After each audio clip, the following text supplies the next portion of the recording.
carried on with them from Persia, Iran, to Iraq, Palestine, from Palestine to Egypt, and from Egypt they took a ship to Italy. This was actually from Alexandria to Taranto in Italy, and then they fought in Monte Cassino. After the successful battle, a victory of Monte Cassino, 17th, 18th of May, which means very soon we are celebrating the 75th anniversary, the soldiers continued alongside with Wojtek to liberate Bologna in Italy and Ancona.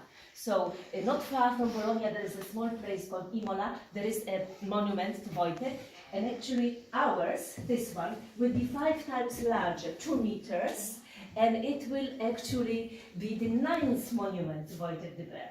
First of them is in London, second one is in Edinburgh, in Scotland, then there is one in Imola, as I told you. There are 3 in Poland.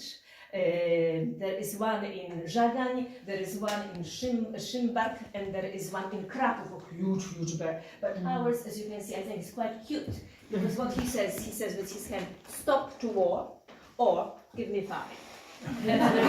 So if you like, you may give me 5, and then I will tell you what happened, because the story ends in a little bit unexpected way. But the war was over in 1945. The Polish soldiers were actually the army was demilitarized in Scotland. Wojtek was with them. He became celebrity in Scotland. He would be even invited to the Scottish Parliament and to the Edinburgh Opera. And he loved music. But the soldiers couldn't really go home because the territories that they were coming from, eastern part of Poland, was taken by Russia.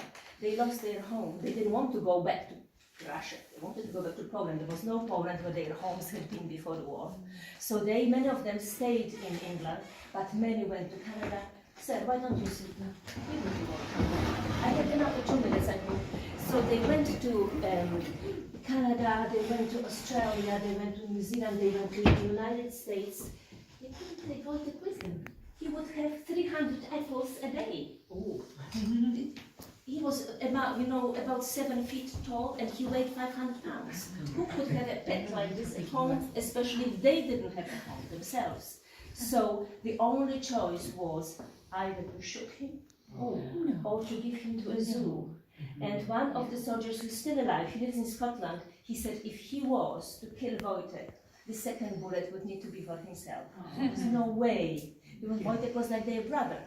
So they decided to go for the second option and leave him in the Edinburgh Zoo. And in the Edinburgh Zoo, after 6 years as a soldier, Wojtek became a celebrity in the Edinburgh Zoo, where he spent 16 years. So he died about 22 years old in 1963 in Edinburgh Zoo, having been a celebrity there, but then the less he was visited by his own people, who stayed maybe in England and Scotland, the more depressed he was feeling. And actually, our person who is in our foundation to build the monument said that Wojtek actually died of depression. So he was half human in his life, and he died like a human death, being 22. So now Wojtek never came to Poland, which was the dream of the soldiers, to come back to Poland with the bear. But now with the monument, he is coming back to Sopot. The street that you walked on where I met you is actually named after the heroes of Monte Cassino. So Wojtek is an excellent example of that hero, because being an animal, he can be, connected with every possible formation of the army, and because he's above any divisions. So we hope Wojtek actually is a happy soldier, that he is going to become a friend of everybody coming to Sopot, and you are his first international friends to come here. So we are very honored, that you found the time to come and visit him. If you're interested to find more about him, I have got little pictures, święte obrazki, little pictures where there is a logo of our foundation. It's in the bag, Andrzejku, I think. What have you done with the bag? Oh yeah, this is right here, probably. And then there is the page of our internet page. So you can go on it, www.wojtek.pl, and you will find there pictures when he was tiny, pictures of him sparring, with the soldiers, because this is what he liked doing best.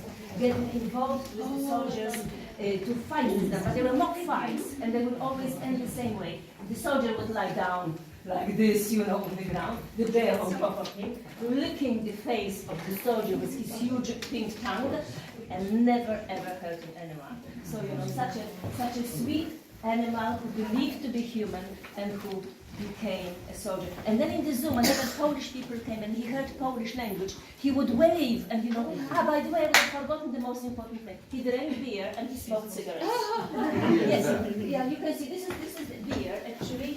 With him is Miś Wojtek, and Wojtek carrying a shell, ammunition shell. He loved the beer because, you know, he was fed when he was tiny from a bottle of vodka. With condensed I thought it was water, but the bottle smelled of vodka. So this is how he took a liking for those fantastic drinks, you know. And later on, as a merit for good behavior, he would be given a bottle of vodka that he would drink. No, not a vodka, sorry, of beer. And then he would drink. He would lie down, close one eye, and check for the drops that might still remain in the bottle. And cigarettes he would mostly swallow, not really smoke like this, but they had to be lit. They had to be lit. And then he would exhale the smoke through his nostrils. Didn't like women particularly because they were not sweaty enough. They smelled too good. He liked the men, you know, smelling like men. So ladies and gentlemen, thank you very much. If anybody would like to make a small donation towards the monument, I would be delighted. But of course, it is don't consider that I invited you here for that. I invited you to meet Wojtek and for Wojtek to meet you, because we hope he is touching the hearts of people, you know, all over the world, whether they have got Polish blood or not, because this is such a story, you know, of friendship of animal and soldier. The boys, they were very young, and they were very often orphans, those who were in Andres's army, and they only had the bear. So whatever they had, they shared with him. They gave him everything, and they gave him their love, and he loved them back. It's such a lovely story. So usually people, you know, love this Wojtek bear. So I would be delighted if when I walk past the statue ready from 1st of September, I will also think of you. I'll put your pictures on the internet. You'll be prepared for that. Yeah. Take a picture, Andrzej, please. One. Yes. And because it is, you know, for me to say that people love Wojtek and are interested in his story, whether they come from Canada, from Australia, New Zealand, United States. Because when I worked as a tour guide regularly alongside Craig in our company, I would tell them the story of Wojtek, and they would say, tell us more, tell us more, tell us more. So I know that this is usually the response. Yeah. So an amazing story. I hope you don't mind if I take your picture, do you? No. Oh, but nowadays, you know. Yes, yes.